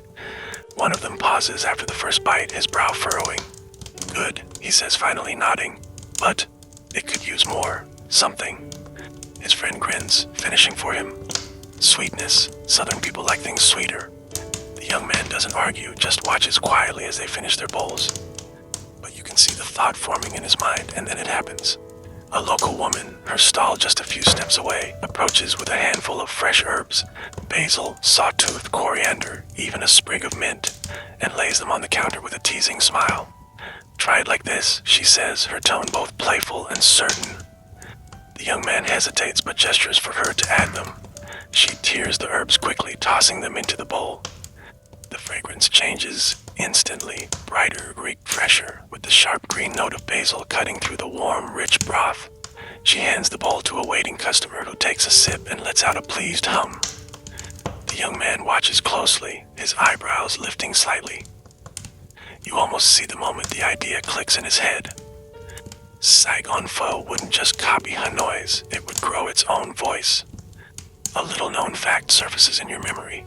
Early southern vendors experimented almost immediately, adding fresh herbs, bean sprouts, and even squeezing lime into the broth, claiming the humid southern climate needed lighter flavors. Historians debate whether this was innovation or just improvisation, but here, standing in this busy corner, it feels inevitable. As more customers arrive, you notice the difference. Bowls leave the counter faster when garnished with herbs, their bright greens contrasting against the golden broth. Even the dock workers return for seconds, this time loading their bowls with handfuls of basil and bean sprouts. The young man doesn't smile openly, but his movements grow quicker, surer, as he ladles more broth. His hand brushes against the herb pile occasionally, almost unconsciously, as if he's already accepted this new chapter. The night hums around you, the air rich with mingling scents, broth, fresh herbs, tropical flowers. Lanterns sway gently overhead, their light reflecting in the glossy surface of the broth as it catches the new additions. You sit at the edge of the stall, leaning your chin into your palm, watching as Saigon takes its first quiet bite of pho and loves it in its own way. The pot bubbles steadily, accepting this change without protest, its steam curling upward like a soft, amused laugh. Your eyes grow heavy as the sounds blur, the slurps, the soft laughter, the chatter in the southern accent. The scent of herbs drifts over you, cool and sharp, weaving through the warm, rich aroma of beef, and you feel your body relax, slipping gently into the rhythm of this new southern life for pho. The night deepens, stars faintly scattered across the humid southern sky, and yet the little stall stays alive, glowing under the sway of paper lanterns. You lean closer to the pot, its steam now thick with a curious blend of northern depth and southern brightness. But tonight isn't just about eating, it's about arguing. Two men sit opposite each other at a low wooden table, their bowls steaming between them. One is clearly from the north, his speech clipped, his clothes neat despite the heat. The other, a true southerner, wears his shirt loosely buttoned, a relaxed grin curling his lips. "It's too cloudy," the northerner says flatly, pointing at the bowl with his chopsticks. "Real pho broth should be clear, crystal clear. You should be able to see the bottom of the bowl." The southerner laughs, shaking his head as he tears more basil into his broth. "What's the point of clear if it doesn't taste rich? Look at this. Darker, sweeter. It fills you up properly. You northerners are too obsessed with pretty water." The northerner's jaw tightens. Pretty water. It's called balance. A clean broth is flavor. You skim the fat, you cook it long enough until it sings. This, he gestures at the slightly cloudier bowl, this is just beef tea with sugar. The southerner grins wider, taking a long, loud slurp, deliberately obnoxious. "If this is beef tea, then give me a whole pot. Yours tastes like you boiled a bone and prayed for magic." The young vendor, the one who brought pho here, watches quietly from behind the stall, his ladle paused midair. You can see the tension in his face, but also something else, curiosity. His eyes dart from the clear northern broth still in his mind to the darker southern version steaming before him. A woman sitting nearby interrupts, leaning over with a teasing smile. Why not just enjoy both? Clear broth for looking pretty, rich broth for living. Her friend laughs, clinking chopsticks against her bowl. There's a little-known story you recall. By the late 1930s, even within Hanoi, vendors debated endlessly about whether a proper broth should be completely clear or if a bit of cloudiness meant deeper flavor. Some wrote entire newspaper columns arguing over it. Historians still love to quote those broth wars, but sitting here, you realize they probably sounded exactly like these two men now. The northerner mutters under his breath, "Pho is not supposed to be dessert." The southerner grins, squeezing a wedge of lime into his bowl before replying, "And it's not supposed to taste like hospital soup." The vendor finally breaks his silence. He places a bowl in front of a waiting customer and says softly, almost to himself, "The broth decides." The two men glance at him, then at each other. Neither replies. They just go back to eating, their argument settling into quiet slurps, though their stubborn glances say it isn't over. The steam curls gently between them, carrying both scents, the sweet, herb-laden southern aroma and the subtle, bone-deep northern richness, like two voices speaking at once. You rest your chin on your knees, watching as the lantern light flickers against the bowls. The soft hum of conversation blends with the steady bubbling of the pot, and you feel yourself relax again. Whether clear or cloudy, sweet or subtle, the broth keeps breathing its quiet rhythm, not caring who wins the argument. Your eyelids grow heavy, lulled by the soft murmur of voices, the lazy dance of steam, and the warm, comforting scent of a dish that belongs to both sides, even if they'll never admit it. The night air feels cooler now, soft and heavy with mist that drifts lazily across the street. The stall glows warmly under a single oil lamp, its flame bending gently with every passing breeze. You sit closer than usual, knees almost touching the bamboo pole, as if the heat of the pot is the only thing anchoring you to this quiet, living memory. Tonight, something feels different, not in the broth, but in the people. A small family sits near the stall, their clothes simple, worn from travel. The father, shoulders stooped from exhaustion, cradles a bowl between his hands. His wife sits across from him, her fingers nervously tapping the rim of her own bowl. Between them, a boy barely 10 years old stares at the steam, his eyes wide, as if he's afraid the broth might vanish if he blinks. The vendor moves slower now, his usual calm rhythm softer, almost hesitant. He ladles broth with careful hands, setting each bowl gently in front of them. He doesn't ask questions, doesn't need to. Their silence says everything. The boy takes his first sip, blowing on the hot surface before tasting. His small shoulders relax instantly, and for the first time that night, a shy smile breaks across his face. The father watches, and you see something shift in his tired expression. Relief, maybe even gratitude, though he hides it behind a quiet nod. The mother eats slowly, desk her hands trembling just slightly. At one point, she wipes her cheek with her sleeve, pretending it's just sweat, but you know better. There's a soft story you remember now, one whispered by older vendors. During times of separation, war, migration, or just life pulling families apart, pho stalls often became unspoken meeting places, where news was exchanged, where loved ones were united after years apart. Historians rarely write about it, but ask any old vendor, and they'll tell you how many tears they've seen, mixed with the steam rising from their pots. The boy looks up at the vendor suddenly, his voice quiet but steady. "My uncle told me to look for this place. He said you'd still be here." His words hang in the air, heavy and soft at once. The vendor doesn't react much, just nods once, but you notice the way his eyes soften, the way his hand lingers on the ladle for a moment longer than usual. The father eats faster now, light as if the warmth of the broth has pulled him back to life. Every bite seems to carry some silent hope, as if this simple meal is more than food.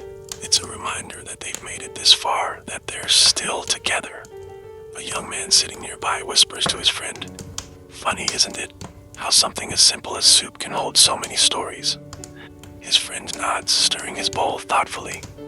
The vendor keeps ladling quietly, but you catch him glancing at the family once, his expression unreadable except for the faintest hint of something. Pride, maybe, or just a quiet acknowledgement that his work is more than cooking. The steam curls upward, wrapping the family in a soft, invisible blanket. You sit there, watching as their bowls empty, the boy's smile lingering long after he finishes. The father stands, placing coins gently on the table, and bows his head slightly to the vendor. When they leave, the mist swallows them quickly, just as their footsteps fading into the night. The vendor watches them disappear, his face calm but his hands still for a long moment. You lean back, feeling the warmth of the pot radiating against your skin, the air heavy with unspoken words. The broth bubbles softly as if breathing for everyone who's sat here, everyone who's found a little piece of hope in a hot bowl on a quiet night. Your eyelids grow heavy again, lulled by the slow rhythm of the boiling broth and the faint echo of the boy's quiet smile lingering in the mist.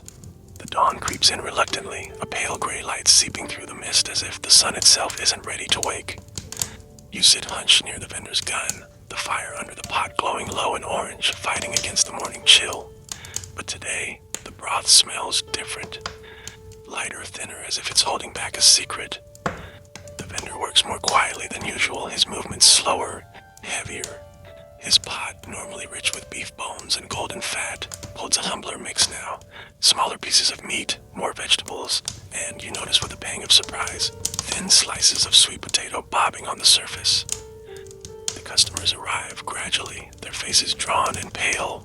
Workers in worn clothes, mothers with hollow eyes, children rubbing sleep from their faces. They sit silently, waiting, their hands cupped together for warmth as if holding hope itself. The vendor ladles the broth carefully into bowls, though you can see the way his hands hesitate when he has to drop in slices of tofu instead of beef. He doesn't explain, doesn't need to. The air already carries whispers. You know the story without needing to hear it. Times of war and scarcity turn pho into something else entirely. Historians write about it clinically, calling it adaptation. But the truth is more human. Vendors replaced beef with whatever they could find, sweet potatoes, tofu, even dried fish on the hardest days. Some said it wasn't pho anymore, but people still lined up because it was warm, and sometimes warm was enough. A man with sunken cheeks slurps his bowl quickly, not complaining. "Still good," he mutters softly, almost convincing himself. A woman beside him nods, adding, "It's hot. That's all that matters." Their words are tired but grateful. The vendor doesn't speak, but his face betrays the smallest flicker of frustration as he skims the surface of the broth, watching the thin layer of oil spread weakly instead of gleaming like before. He glances once at the beef bones stacked unused beside him, too expensive now to waste. A young boy sitting cross-legged nearby stares into his bowl, poking at a floating piece of tofu. "Is this really pho?" he whispers to his mother. She pats his hand gently. "Yes, Con, it's still pho. It's still ours." You feel a quiet ache at that, because she's right. Even stripped of its richness, even humbled to the bare bones of its name, pho still carries something deeper than ingredients. The vendor keeps stirring, adjusting the heat with quiet precision. He knows it isn't the same, but he also knows people need it, and that knowledge seems to weigh heavier than the pot itself. There's a little known tale you recall. Some vendors in those years secretly kept a jar of beef fat hidden, saving it for customers who had lost family in the war, slipping in a spoonful when they could afford to. Whether that story is true or just whispered kindness, you can almost believe it watching the vendor now, his eyes softening each time he serves an older man or a tired mother. The steam rises slower today, thicker with starch and root vegetables, but still warm, still comforting. People eat quietly, their breaths mingling with the mist. No one lingers long, but for the brief time they sit, the weight in their shoulders seems to ease. You rest your arms on your knees, leaning closer to the pot, letting the thinner, simpler broth warm your face. The smell isn't as rich, but it carries something else. A quiet resilience. The soft determination of a dish that refuses to disappear, even when everything else is falling apart.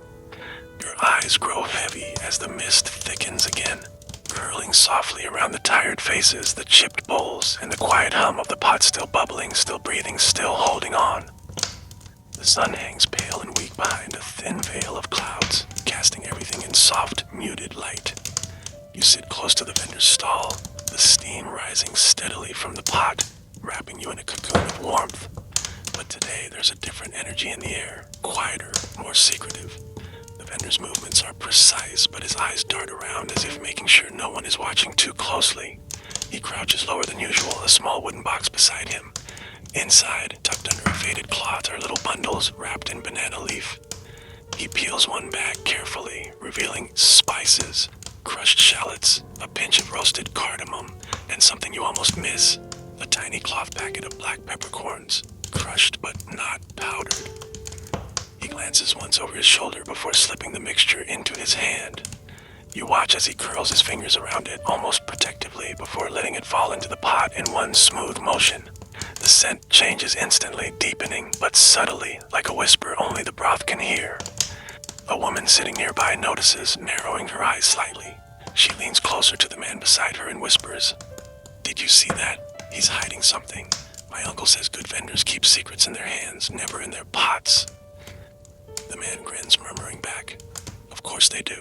If everyone knew how to cook it, who would bother coming here?" You remember a quiet rumor passed among old pho vendors.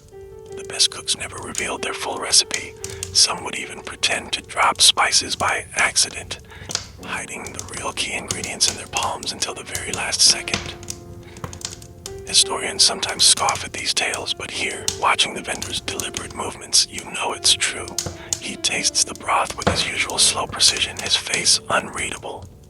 Then, almost imperceptibly, his mouth tilts upward, satisfied. A young man eating nearby lifts his bowl and slurps loudly, sighing in delight.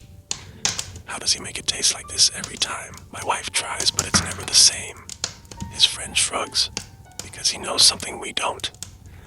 The vendor hears this but says nothing, only dipping his ladle again, his hand brushing briefly against the wooden box as if guarding it. The child crouched near the fire watches intently, trying to peek into the spice box. The vendor catches his gaze, smiles faintly, and with a quick flick of his hand, shifts the box just out of view. The child pouts, then giggles when the vendor winks at him playfully, as if to say, "Some secrets aren't for you, yet." The broth thickens with flavor, the scent richer now, curling around you like a velvet ribbon. You notice how customers lean slightly forward when their bowls arrive, as if trying to sniff out the secret themselves. But none of them ask. Maybe they already know they'll never be told. The steam wraps you in its warm embrace, carrying whispers of spices you can't quite name. Your eyelids grow heavy, lulled by the slow, steady bubbling of the pot, and you think you can almost hear the broth laughing softly, holding its secrets close, just like the vendor's quiet, careful hands. The morning sun filters through thin clouds, painting the street in soft streaks of gold. You sit near the vendor's gun again, but the atmosphere feels different today. There's a ripple of anticipation, like everyone knows they're in the presence of someone special. She arrives quietly, without fanfare, yet all eyes follow her. A woman in her late 40s, tall for her age, with a sharp gaze softened by the faintest smile. Her ao dai is simple but well kept, her hair tied neatly beneath a conical hat. She sets down her gun just a few steps from the vendor, her movements fluid, practiced, like someone who's been doing this her whole life. The vendor watches her silently, his ladle pausing mid-stir. You can feel it in the air, the quiet acknowledgement between two craftsmen who don't need words. She lifts her pot lid and steam bursts upward, carrying a fragrance that makes heads turn instantly. Even you lean closer instinctively. The aroma is familiar yet different, lighter, sharper, with a hint of something citrusy cutting through the richness. She ladles a bowl quickly, her hands fast but graceful, each motion smooth as a dance. A man sitting nearby whispers to his companion, "That's her, isn't it? The one they wrote about in the French paper." His friend nods eagerly. You remember the story now. The first faux vendor to ever be praised in a French colonial newspaper was a woman. The article described her broth as delicate yet bold, that unusual balance that fascinated the French diners of Hanoi. Some historians debate whether the article truly existed, but locals still tell her story, passing her name in quiet admiration. A French gentleman dressed in a cream suit and straw hat approaches her stall, curiosity bright in his eyes. He speaks in broken Vietnamese, asking for a bowl. She nods politely, ladling the broth without hesitation. When he tastes it, his eyebrows lift, and he murmurs something in French that you don't fully understand, but the tone is unmistakable. Surprise, then delight. The woman smiles faintly, not out of pride, but as if confirming something she already knew. Her hands never stop moving, her rhythm never falters. The vendor beside you glances at her again, his face unreadable, though you catch the smallest flicker in his eyes. Respect, maybe even a touch of envy. He doesn't speak, just keeps stirring his own pot, slower now as if lost in thought. Customers shift between the two stalls, comparing quietly. Some whisper about the richness of her broth, others about the way her beef slices almost melt in the mouth. But she doesn't react to their praise. Her focus is absolute, her movements calm, her smile constant but subtle. A little girl approaches her, handing over coins with trembling fingers. The woman crouches slightly, handing the bowl down to her level with both hands as if offering something sacred. The girl beams before darting off to her family, cradling the bowl like treasure. The street feels softer somehow, wrapped in the aroma of two different broths simmering side by side. You notice how the steam from her pot drifts gently toward the vendors, curling together in the air like two voices humming in harmony, even if they never speak. You rest your head against your knees, feeling the warmth of the morning sun and the soft rhythm of ladles dipping into broth. The air hums with quiet respect, and as your eyes grow heavy, you think of how many people will tell her story years from now, how a simple pot of broth could make a woman's name echo far beyond the street she stood on. The sun climbs lazily into the skies, spilling warm light across rooftops and bouncing off shuttered windows. But you are no longer in Vietnam. Not this time. You feel it instantly in the air, cooler, drier, carrying the scent of old stone buildings and fresh-baked bread. Paris. You sit on a narrow street lined with cafes, the quiet murmur of French voices filling the crisp morning. And there it is, standing stubbornly among all the croissants and coffee cups. A small makeshift stall with a pot that doesn't belong here. Steam curls upward, carrying the unmistakable aroma of beef broth, star anise, and slow-simmered bones. The young man from the train, older now, stands behind the pot. His clothes are neater, his hair combed carefully, but his hands move with the same familiar rhythm. His eyes, though, carry something new, a quiet determination mixed with just a hint of worry. A French couple approaches, curiosity bright in their eyes. The woman tilts her head, sniffing lightly. "Qu'est-ce que c'est?" she asks. The man shrugs but gestures toward the pot, clearly intrigued. The young man smiles politely, ladling broth into porcelain bowls he's borrowed from a nearby cafe. He places them on the table carefully, almost reverently, before stepping back. The couple tastes cautiously at first. The man's eyebrows rise, his spoon pausing midair. Then he takes another, longer sip.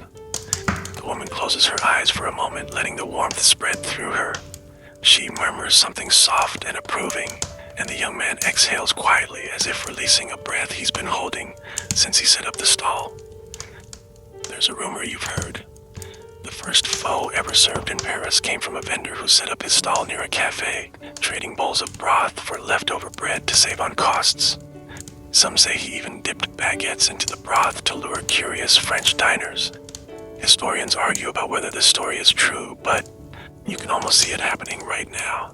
And indeed, a man in a waiter's uniform from the cafe next door leans over, holding a fresh baguette. He tears off a piece, and after a second's hesitation, dips it into the broth. His eyes widen slightly at the taste. Pamal, he mutters, grinning before walking back inside. Soon, more curious Parisians gather. Some whisper about how strange it looks. Thin noodles swimming in clear broth instead of thick sauces. Others lean closer, drawn by the smell, watching the delicate slices of beef swirl in the golden liquid. The young man serves them all quietly, his movements calm, but his eyes brightening with each satisfied sip. A French journalist nearby scribbles notes in a small book, glancing up every few seconds to observe, his expression somewhere between fascination and disbelief. The vendor pauses only once, looking up at the cloudy Paris sky. His face softens, almost wistful, as if he's thinking of the steaming streets of Hanoi, of the mist curling around O Kwan Chung, of mornings when the broth didn't need to explain itself to anyone. But then he stirs the pot again, shoulders straightening. This is where Pho's journey has led him now, and he accepts it. The steam drifts gently upward, mingling with the crisp Parisian air, curling around the soft chatter of French voices trying to pronounce pho. You hear one man laugh, mispronouncing it as pho, and his friend corrects him awkwardly. Non, c'est pho. The vendor doesn't flinch, just keeps serving, patient as ever. You sit at the edge of the stall watching this quiet cultural exchange unfold over bowls of hot broth. The clink of spoons against porcelain blends with the distant sound of a cafe piano, creating a strange but soothing harmony. Your head tilts lazily, eyes half closed, as the steam warms your face in the cool morning air. And for a moment you realize, this dish, born in quiet Hanoi alleys, is now breathing softly in the heart of Paris, its steam telling the same old story in a new language. The sky above you is no longer gray and Parisian. It's an endless stretch of bright blue, pierced by palm trees swaying gently in the warm breeze. The air carries the faint smell of grilled meat, car exhaust, and something sweet. California, maybe. Somewhere near Los Angeles, in a neighborhood where signs are written in both English and Vietnamese. You sit outside a small shop with a neon sign that reads Pho in big red letters, flickering slightly as if unsure of its own importance. But the line stretching out the door tells you everything. People want what's inside, badly. The door opens and you step in.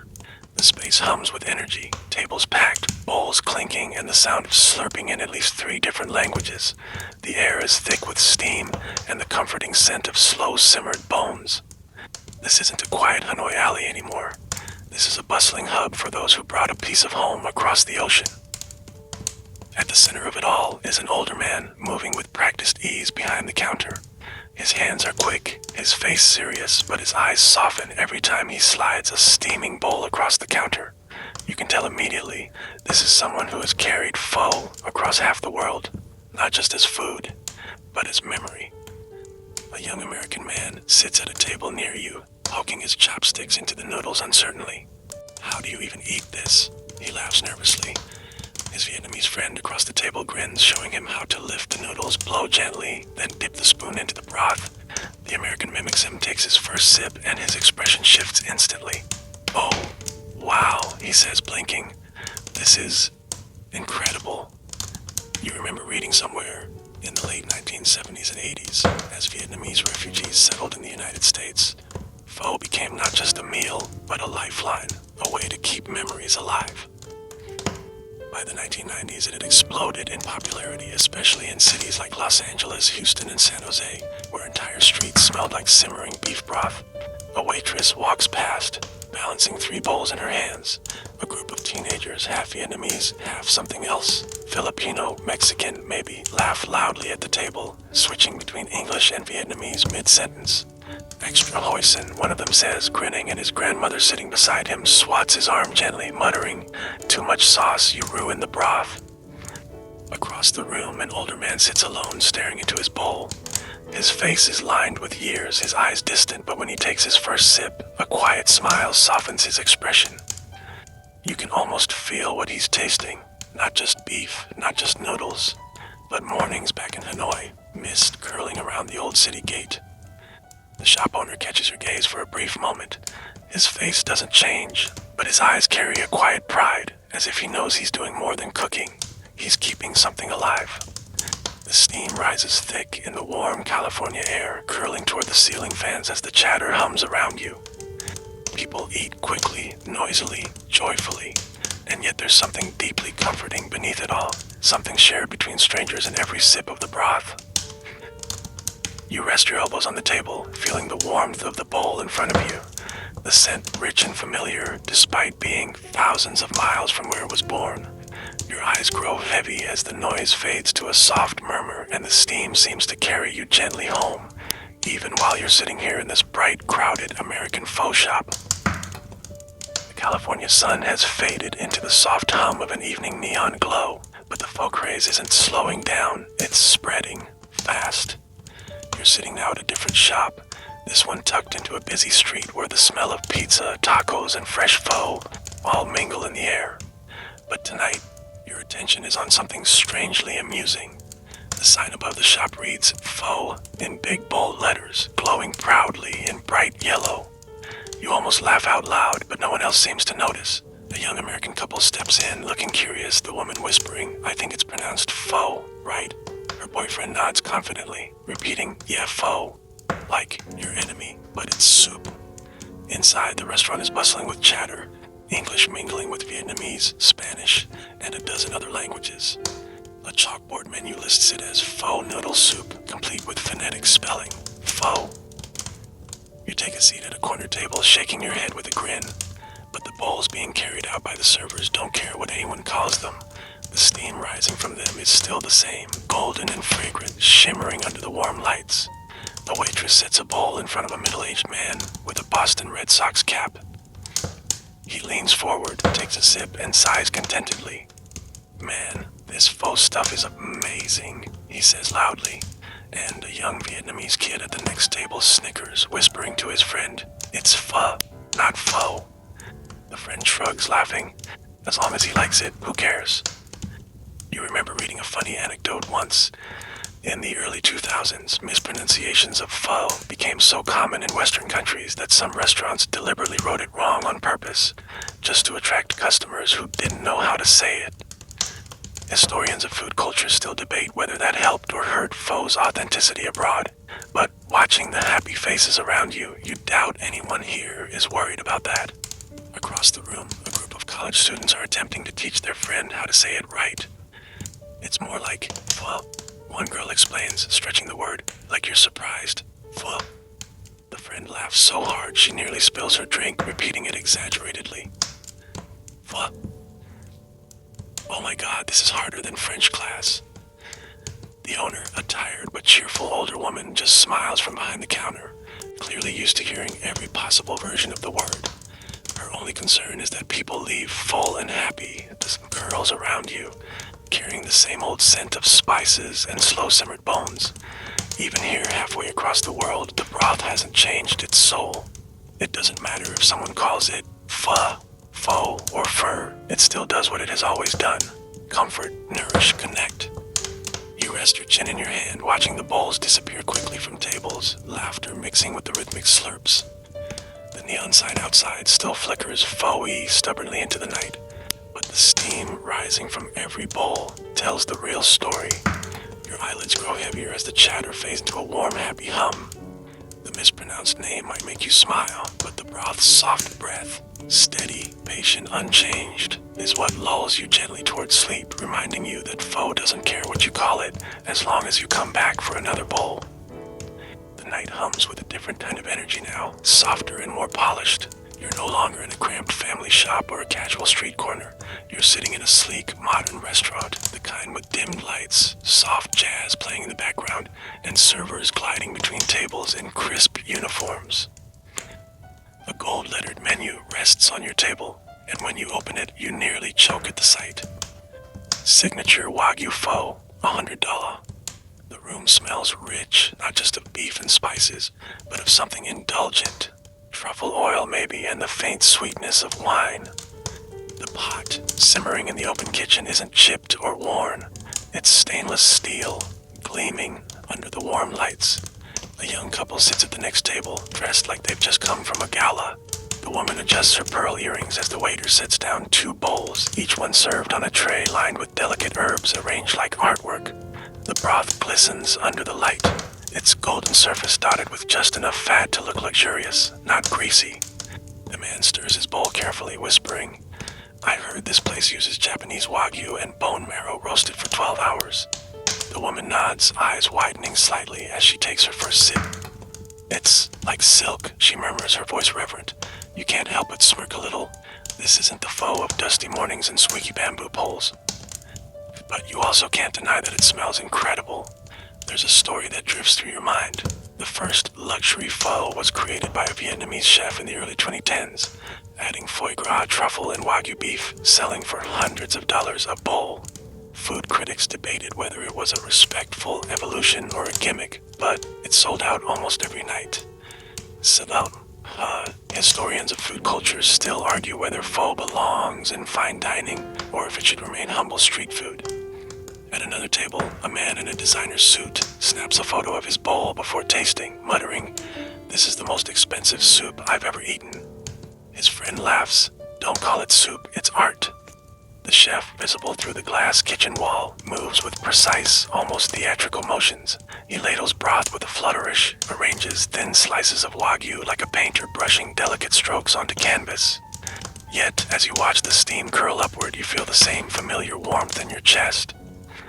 For all its refinement, for all its truffles and gold flakes, the heart of the broth is still there. Slow-simmered bones, star anise, and that quiet patience passed down through decades. A woman at the bar, dressed simply compared to the others, takes her first sip and closes her eyes. Her lips curve into a small, nostalgic smile, and she whispers, almost to herself, "Tastes like home, just fancier." The jazz hums low, the soft clinking of silver chapsticks against fine china replacing the casual chapstick taps of street stalls. You lean back slightly, letting the warmth from your own bowl drift to your face. The price tag might be outrageous, but as the steam rises, carrying the same comforting scent you followed through alleys, stations, and across oceans, you feel that quiet, familiar rhythm again.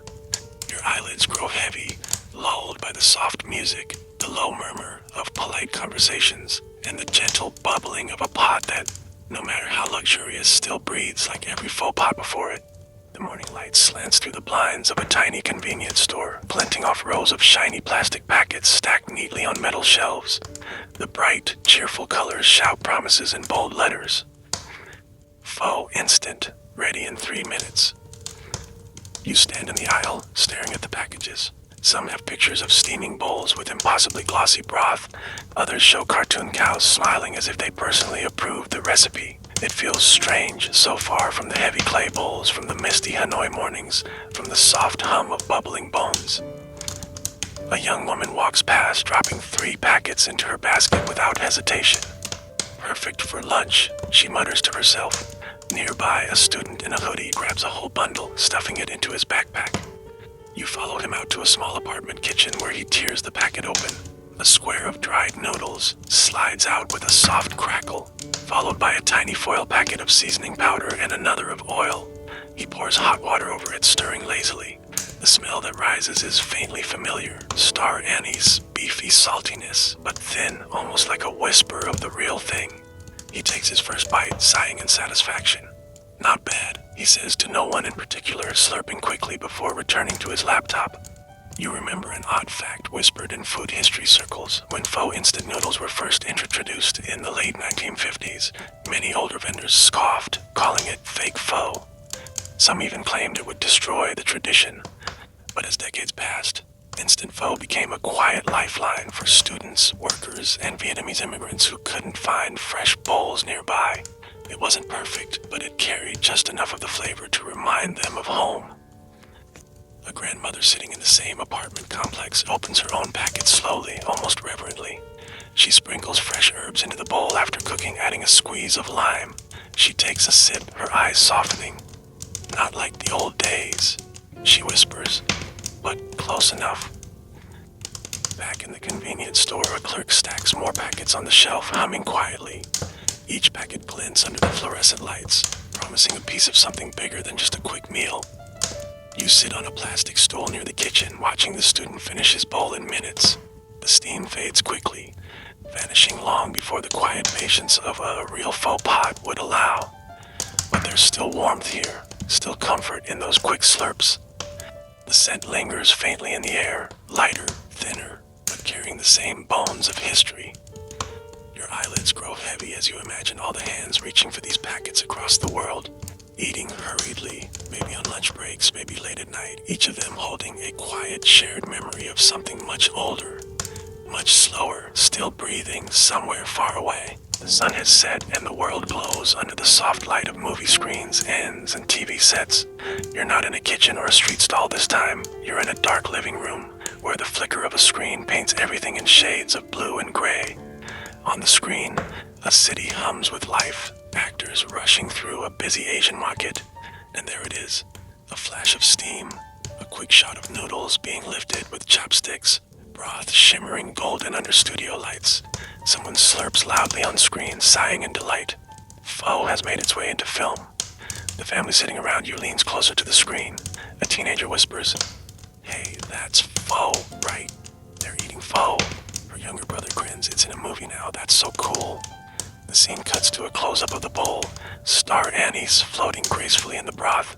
A character takes a careful sip and smiles, eyes softening with that unmistakable expression, comfort, nostalgia, something deeper than just taste. You recall reading somewhere, by the early 2000s, pho began appearing in international films and TV shows, often as a symbol of Vietnamese culture or a quiet moment of connection between characters. Some directors used it to show homesickness, others to show love passed through food. In one corner of the room, an older woman wipes her eyes, laughing softly. "I never thought I'd see our food in movies. It's like they're telling our story now." The teenager pulls out her phone, searching quickly. "There's even a cooking show about pho now," she says excitedly, and some Hollywood star said it's her favorite comfort food. On the screen, the characters keep eating, steam curling up dramatically as if the bowl itself is performing. It's almost funny how cinematic the broth looks, but it works. The theater audience you imagine is probably hungry just watching. The family around you murmurs happily, already planning to eat pho tomorrow. The older woman nods, smiling with quiet pride. "It's not just ours anymore," she says, "but it's still ours first." The screen glows brighter as the scene fades, but you can still see the steam lingering in your mind. You imagine how many people across the world, after watching, will search for a pho shop, maybe mispronouncing the name, maybe not knowing its history, but sitting down anyway, spoon in hand, ready to taste the story they've only just discovered. The room grows quieter as the movie continues. You rest your chin in your hand, letting the flickering light wash over you. The broth on screen might only be a prop, but its soft, golden steam still carries the same rhythm, the same quiet heartbeat of history that has followed you through every stall, every kitchen, every country. Your eyelids grow heavy as the glow of the screen blurs and you let the steady hum of voices and the imagined scent of broth pull you gently into that same slow, warm dream. The midday sun glares brightly on a bustling outdoor market, colorful umbrellas dotting the street like giant flowers. But today isn't just another busy food market. It's loud with excitement, laughter, and the rhythmic clang of metal pots. You're standing at the edge of a long row of stalls, each one boasting a small sign written hastily in both Vietnamese and English. Pho cooking competition. The air is thick with steam, spices, and anticipation. Vendors move fast, stirring pots, chopping herbs, and shouting orders to assistants. Judges, local chefs, journalists, and even a few curious tourists sit at a long wooden table, their pens poised over score sheets. You weave closer to the main attraction, two contestants standing side by side. One is an older Vietnamese man with weathered hands, his movements steady and calm, the way only years of repetition can teach. The other, surprisingly, is a younger Japanese chef in a crisp white jacket, his hair neatly tied back, his face composed, but his eyes sharp with focus. The crowd buzzes with whispers. "He's Japanese," someone mutters. "What does he know about pho?" Another replies. "He trained in Hanoi for a year," they say. "Maybe he's good." The two cooks work quickly, yet their styles couldn't be more different. The older man moves with patience, skimming his broth slowly, tasting and adjusting with tiny pinches of salt. His pot bubbles lazily, releasing a deep, rich aroma. The Japanese chef, on the other hand, is precise, almost surgical, timing each step, carefully measuring his spices, roasting his bones over a small flame before adding them to the pot. The air fills with competing scents, one dark and comforting, the other cleaner, almost delicate, with a faint smokiness that surprises you. Finally, the bowls are placed before the judges. The older man's is classic, a clear, golden broth, thinly sliced beef, and just the right shimmer of fat. The Japanese chef's bowl is slightly different. The broth is lighter in color, almost translucent, but it carries an unusual depth, a soft umami note that makes some spectators lean closer just to smell it. The judges taste in silence. A woman with sharp glasses takes a long sip of the Japanese chef's broth, then raises her eyebrows slightly. She leans to the others and murmurs something, and you can see a ripple of quiet surprise pass through them. The final decision is announced with a firm voice. The Japanese chef wins by a narrow margin. The crowd gasps, then erupts into mixed reactions. Some cheer, others shake their heads in disbelief. The older Vietnamese chef smiles politely, nodding in acknowledgement, though you catch the hint of pride in his eyes. He knows the win doesn't erase the tradition. It only proves something Pho has always been. Adaptable, alive, willing to travel and change while keeping its soul. You remember hearing about this before. One of the first international Pho competitions awarded its top prize to a Japanese chef, sparking debates about whether non-Vietnamese cooks could ever truly understand Pho. Historians still argue about authenticity, but many quietly agree it proved how deeply the dish had captured hearts worldwide. The Japanese chef bows deeply to the crowd, thanking the older man respectfully. The vendor smiles back, patting his shoulder, a silent exchange of mutual respect. The steam from all the pots mingles above the market, curling into the bright afternoon sky like a shared breath. You lean back against a wooden post, the noise around you softening into a comforting hum. Your eyelids grow heavy as the scents of rich broth, roasted spices, and fresh herbs swirl together, carrying with them the quiet reminder that Pho's story doesn't belong to one person anymore. It belongs to everyone who lifts a spoon anywhere in the world. The late afternoon light slants through the windows of a small, cluttered kitchen. Pots and ladles hang crookedly from hooks, herbs wilt slightly in the humid air, and on the counter, someone is about to commit what might be the greatest culinary crime Pho has ever faced. You lean against the doorway, watching a young man in a messy apron hum to himself, blissfully unaware of the horror he's creating. His pot bubbles unevenly, the broth a suspicious shade of pale gray. He tastes it with exaggerated pride, then mutters, "Needs something special." And then you see it. He reaches for a bar of chocolate. You almost choke on the steam as he breaks pieces into the pot. The broth hisses in protest, dark streaks melting into the once hopeful liquid. He stirs eagerly, clearly convinced he's inventing the next big food trend. A woman sitting at the table shakes her head, her arms crossed tightly. "You're ruining it," she says flatly.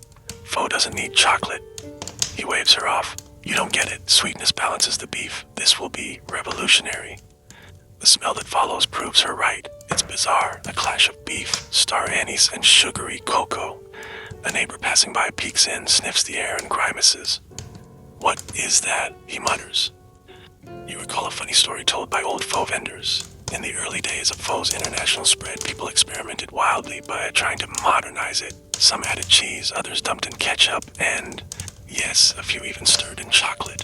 Those experiments usually ended in quiet, embarrassed failure. Historians laugh about it now, calling it the awkward teenage years of Pho abroad. The young man ladles himself a bowl, adding a handful of shredded cheese on top for good measure. He takes a dramatic bite, pauses, and his confident grin falters instantly. "It's unique," he says weakly, his eyes darting to the woman who raises an unimpressed eyebrow. "Unique doesn't mean good," she replies, taking a sip from her own plain, traditional bowl. The smell of her broth, golden clear and honest, fills the room, quietly reminding everyone what Pho is supposed to be. The young man sighs, defeated, staring into his murky bowl. He finally mutters, Maybe I'll stick to the old way next time." The woman doesn't gloat, just nods knowingly, lifting her chopsticks with calm satisfaction. The steam from her bowl drifts gently across the table, blending with the fading sunlight, wrapping the small kitchen in a soft glow. You lean back against the doorway, almost laughing, but also strangely comforted. Pho doesn't need to shout or reinvent itself. It simply waits, patient for people to return to its quiet perfection. The bubbling in the traditional pot hums a soft, steady rhythm, almost smug in its simplicity. As your eyes grow heavy, you let the soft scent of honest broth carry you away, leaving the chocolate disaster behind like a bad dream. The evening air settles heavy and warm, filled with the mingling scents of basil, lime, and simmering broth. But tonight, the mood isn't just about comfort, it's about debate. You sit in a corner of a small vegetarian cafe, its walls painted in soft greens, shelves lined with jars of pickled vegetables and dried mushrooms. At the center of the room, a group of diners sits around a low table, bowls of steaming pho placed before them. But something's different. No beef bones, no marrow glistening on the surface, just a cleared golden vegetable broth shimmering under the lamplight, thick slices of tofu resting where beef would normally be. A young woman in a linen shirt smiles proudly as she takes her first sip. See, pho chai can be just as good, she declares, holding her bowl like a trophy. Across from her, an older man with graying hair and a skeptical frown shakes his head. Pho without beef isn't pho, he says flatly, lifting his chopsticks, but not eating yet. It's soup. Good soup maybe, but not pho. The woman's eyes narrow slightly, but she keeps her smile. Pho isn't just bones, it's the spices, the noodles, the heart of it. You think poor families during the war didn't eat pho when there was no meat. This, she gestures at her bowl, is closer to tradition than you think.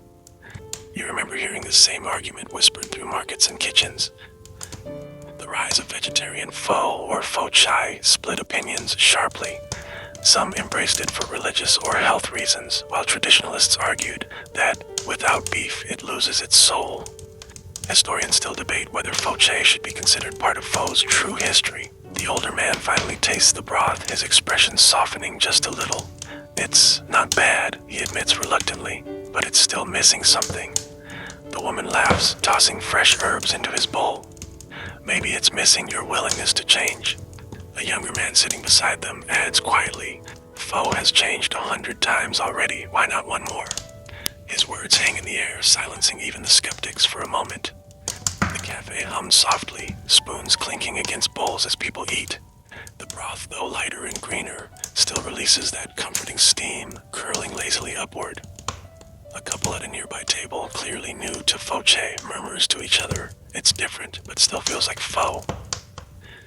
The older man takes another sip, slower this time, as if testing his own resistance. His frown fades a little, and for a brief second you think you see him smile. The steam rises higher in the warm cafe, wrapping everyone in its soft embrace. Whether they agree or not, every slurp carries the same quiet rhythm, the same unspoken truth. Pho chai or not, still has the power to make people sit, share, and argue over a bowl together. You lean back, eyes half closed, letting the lighter scent of herbs and mushrooms replace the usual richness of beef. The soft chatter blends into the hum of simmering broth, lulling you gently, as if the steam itself is whispering that change, like pho, can still be warm and comforting. The world around you hums with a low electric buzz, the sound of fans, blinking LED lights, and the faint mechanical whir of something alive but not human. You're no longer in a cozy cafe or a bustling market. Instead, you stand in a sleek, sterile kitchen lit by cool white lights, where stainless steel counters shine like mirrors. At the center of it all, a robot moves with mechanical precision. Its arms, jointed and smooth, stir a pot with calculated rhythm, its sensors glowing faintly blue as steam rises in perfect spirals. A small group watches from behind a glass barrier, curious chefs, tech enthusiasts, and one old pho vendor with his arms crossed, frowning deeply. The robot pauses briefly, scanning a digital recipe projected on the wall. Pho, authentic Vietnamese beef noodle soup. Its mechanical voice hums softly, adding star anise, 2.5 grams. A metal claw delicately drops star anise into the broth, but you notice it's wrong. The anise is added too early, the heat too high. The old vendor mutters under his breath, "It'll burn the spice, idiot machine." The robot continues unbothered, stirring exactly 3 times before stopping, as if following an invisible code.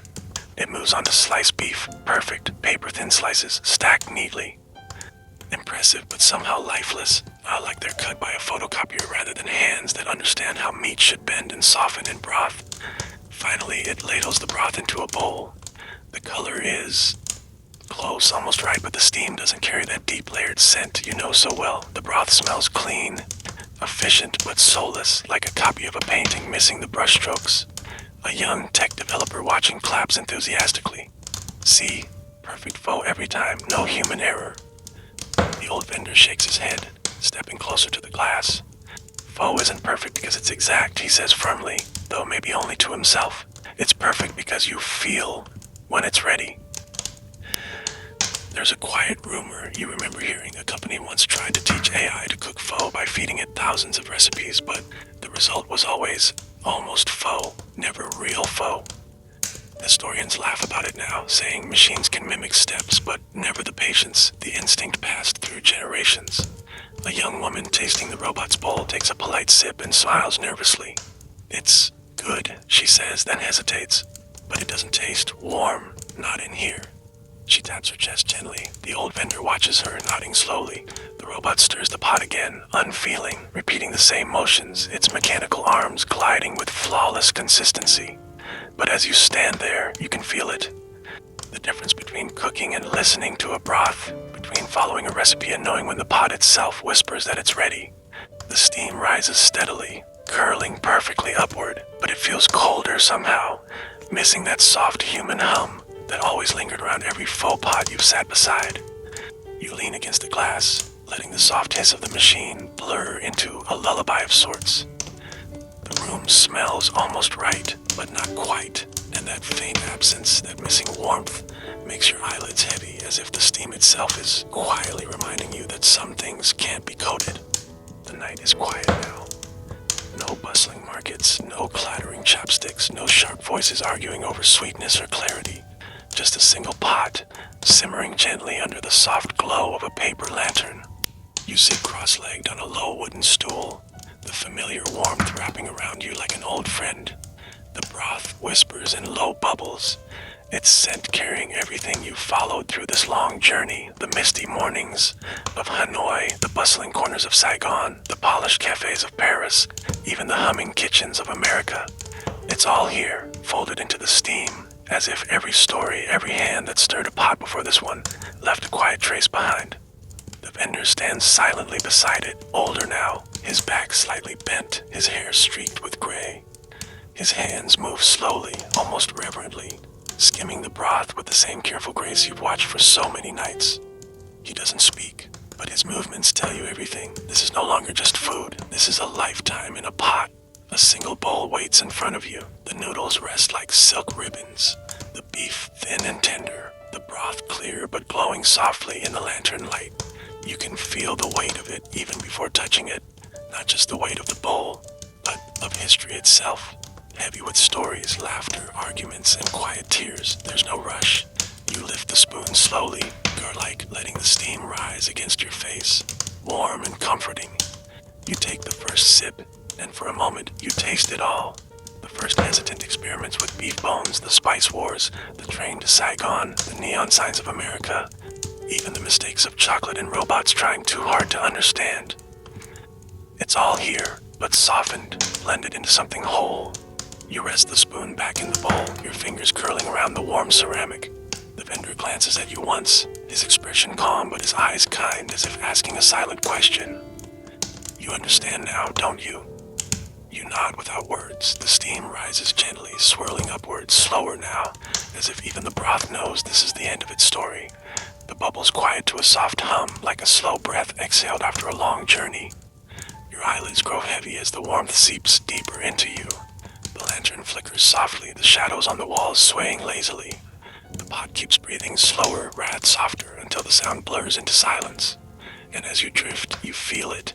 Not just the taste, not just the smell, but the quiet heartbeat of pho itself. Still simmering, still waiting for the next person to sit, to taste, to listen. The last curl of steam rises, delicate and fleeting, before fading into the cool night air. End of script. Sweet dreams.